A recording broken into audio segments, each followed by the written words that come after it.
À la fin de cette vidéo, vous saurez exactement comment vivre la Saint-Valentin d'une façon qui honore Dieu. Chaque année, cette fête divise les croyants. D'un côté, certains la rejettent complètement, disant que c'est une fête commerciale païenne. D'un autre côté, certains la vivent pleinement sans se poser des questions. Dans cette vidéo, nous voulons vous donner des clés pour réellement vous positionner et vivre cette fête d'une façon qui honore Dieu et qui renforce votre couple. Restez jusqu'à la fin parce que aussi nous allons vous partager comment nous, personnellement, nous approchons ce 14 février. C'est parti.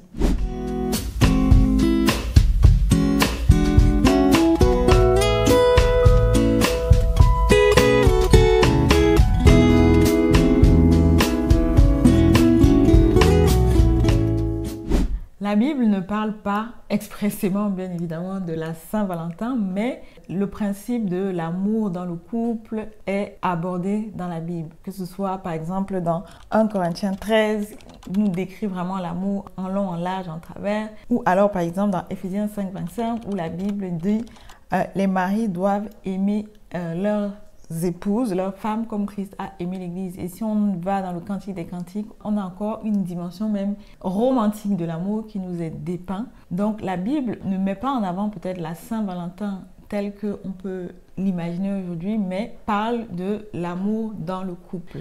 Maintenant, avant de vraiment vous donner des clés, des principes pour vous positionner par rapport à cette fête, voyons d'abord d'où elle vient concrètement. Alors, derrière la fête qu'on a aujourd'hui, cette fête du 14 février, il y a différentes origines. Mais pour faire simple, aujourd'hui, ce qui est communément accepté ou en tout cas utilisé quand on parle des origines de cette fête, c'est qu'il y a un certain prêtre, donc Saint Valentin de Terni, qui, au IIIe siècle, a accepté de célébrer certains mariages contre l'avis d'un empereur qui s'appelait Claude II, qui lui voulait que ces hommes, des soldats valeureux, ne se marient pas parce que comme ça, ils étaient plus efficaces, parce qu'ils n'avaient pas à penser à une épouse. Et ce prêtre-là, voilà, contre l'avis du roi, a marié en secret des jeunes hommes avec leur amoureuse. Et quand cela a été su, a été connu, il a été exécuté, donc il est mort en martyr.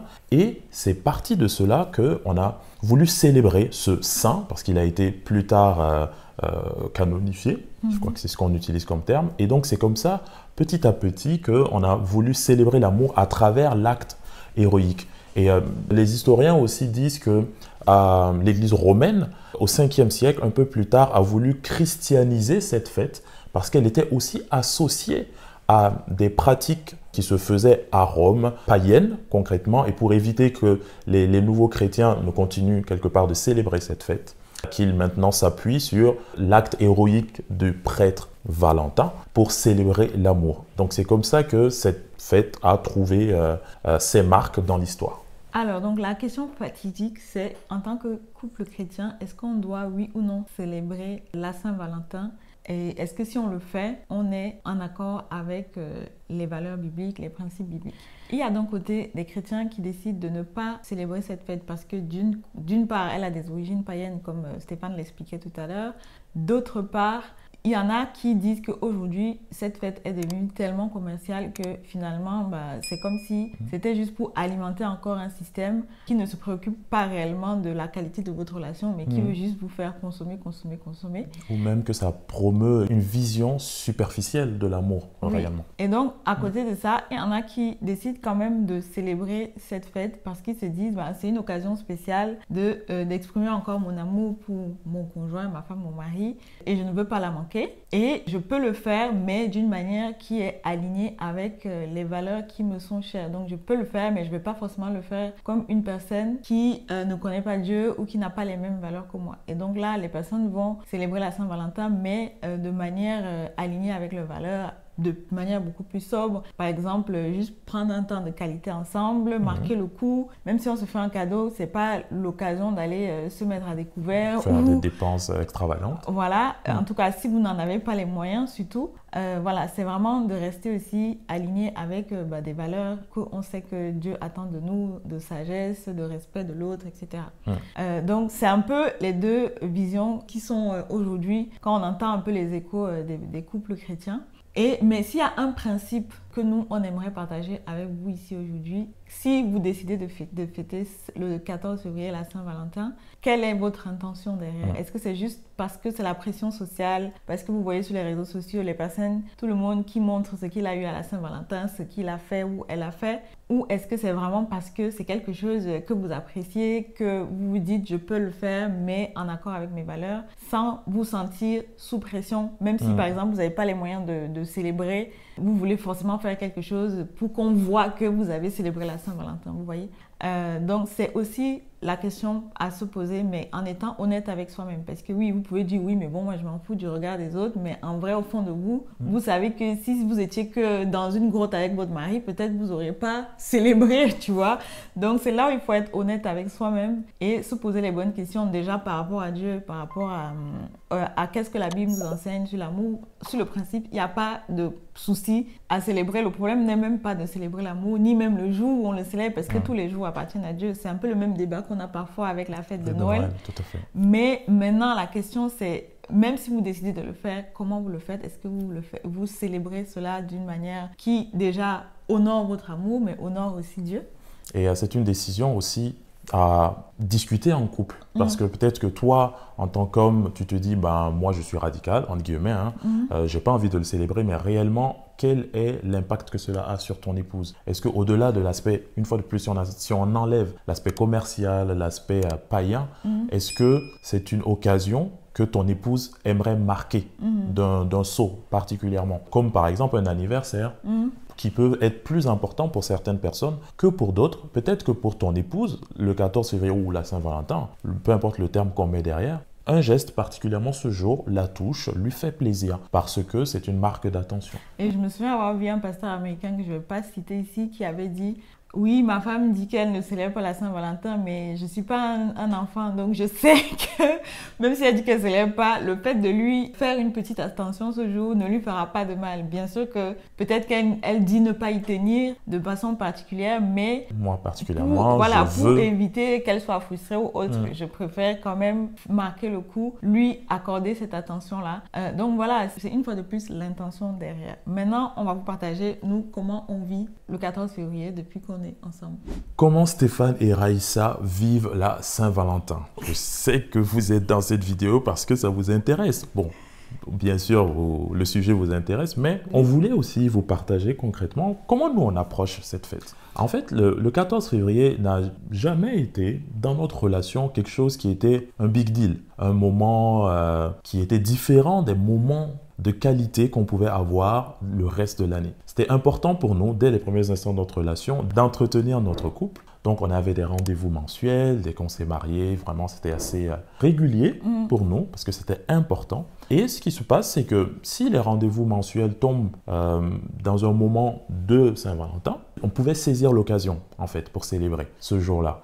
Moi, j'approche la chose en me disant, je ne célèbre pas la Saint-Valentin pour la Saint-Valentin. Parce que c'est la Saint-Valentin, mais parce que j'ai une épouse et c'est une occasion, une opportunité que je saisis. Et si par exemple le jour de la Saint-Valentin, on ne s'offre pas des cadeaux, ce qui arrive régulièrement en fait, ce n'est pas toute une histoire parce qu'on aura peut-être eu l'occasion un peu avant ou on aura l'occasion un peu après et notre relation s'emporte tout aussi bien. Ouais, et vraiment, nous, ce sur quoi on met l'accent, c'est des habitudes régulières qui nourrissent notre relation et des rendez-vous, des moments de qualité réguliers. Et on connaît les langages d'amour l'un de l'autre. Super important. Et ça fait que si, par exemple, le jour de la Saint-Valentin, on ne marque pas le coup, ça ne fait pas mal comme je vois, par exemple, certaines personnes. Parce que je pense que ça fait très mal à certaines personnes que leur conjoint ou leur conjointe ne marque pas le coup parce que le reste de l'année, en fait, c'est le désert. Donc, quand le jour où tu te dis enfin, il va enfin se préoccuper de moi ou elle va enfin se préoccuper de moi arrive et que la personne ne fait rien, tu te dis donc même là, tu ne m'as pas calculé. C'est le décalage. Ouais. Donc, en fait, nous, ce qu'on veut vous encourager à faire, c'est plutôt que d'attendre un jour dans l'année. Bien sûr, peut-être vous l'avez déjà entendu, mais nous, c'est vraiment quelque chose qu'on vit. Et on a même créé une liste de 21 idées pour donner au couple, pour donner au couple des idées dans le quotidien de comment vous pouvez casser la routine sans forcément casser la tirelire. Parce que parfois, c'est juste des idées pour que l'autre sente que, en fait, il fait encore partie de vos priorités, que la personne compte pour vous. Et en général, quand on met en avant le matériel, c'est-à-dire on veut forcément dépenser à outrance à une occasion spécifique, c'est parce que le reste du temps, en fait, on sait qu'on ne donne pas à l'autre l'attention qu'il ou elle mérite. Et on essaye de compenser en exagérant à une seule occasion. Alors que, en fait, l'amour, comme toute unité vivante, se nourrit sur la durée. C'est pas vous allez être un jeûne toute l'année et manger un seul repas pour tenir consistant pour tenir. Non, en fait. Donc, si vous êtes là et que vous vous dites, OK, peut-être que vous manquez d'idées, oui, vous voulez parfois prendre soin de votre couple, mais le travail, les enfants, le service à l'église, etc., vous sentez que c'est compliqué pour vous, vous n'avez pas d'idées, la charge mentale, allez dans la barre de description, vous allez voir la possibilité de télécharger 21 idées et même pendant tout le mois de février, vous pouvez prendre même une fois par semaine, une fois par jour, si vous voulez, pendant une période, remplir le réservoir affectif de votre conjoint et vous allez vous rendre compte que si vous nourrissez votre amour de cette manière-là, la Saint-Valentin, pas Saint-Valentin, honnêtement, ça peut être une date comme une autre dans votre calendrier. Donc voilà. Donc l'idée en fait, c'est de vous dire, ne vous arrêtez pas à la fête commerciale, d'accord? Mais mettez l'accent sur la bonne santé de votre relation en la nourrissant tout au long de l'année, en connaissant les langages de l'amour de votre conjoint et si ça tombe en effet dans cette période, voilà, ne vous culpabilisez pas parce que vous savez aussi que tout le reste de l'année, vous faites des choses. Donc, par militantisme, certains vont vouloir voilà, sauter ce jour en se disant « bon, moi, je ne veux rien faire ce jour en particulier ».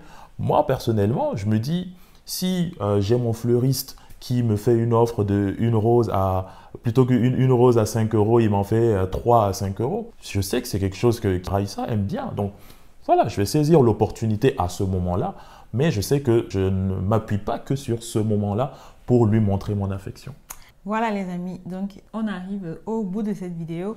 Dites-nous dans les commentaires si vous êtes en couple ou même si vous n'êtes pas en couple, comment vous vous positionnez aujourd'hui par rapport à cette fête. Est-ce que vous la fêtez, vous la célébrez ou pas? Et pourquoi? Ce serait intéressant d'avoir vos retours également. Et surtout, n'oubliez pas de nourrir votre relation au quotidien. Prenez les idées qu'on vous a mises dans notre liste de 21 idées pour casser la routine dans votre couple. Et si cette vidéo vous a béni, n'hésitez pas à la liker, à la partager aussi autour de vous, à votre conjoint peut-être, ou votre futur conjoint. Et abonnez-vous à la chaîne Mariage épanoui avec Dieu pour ne manquer aucune de nos prochaines vidéos. À très vite pour d'autres vidéos qui vont vous aider à bâtir un mariage épanoui avec Dieu. À très vite.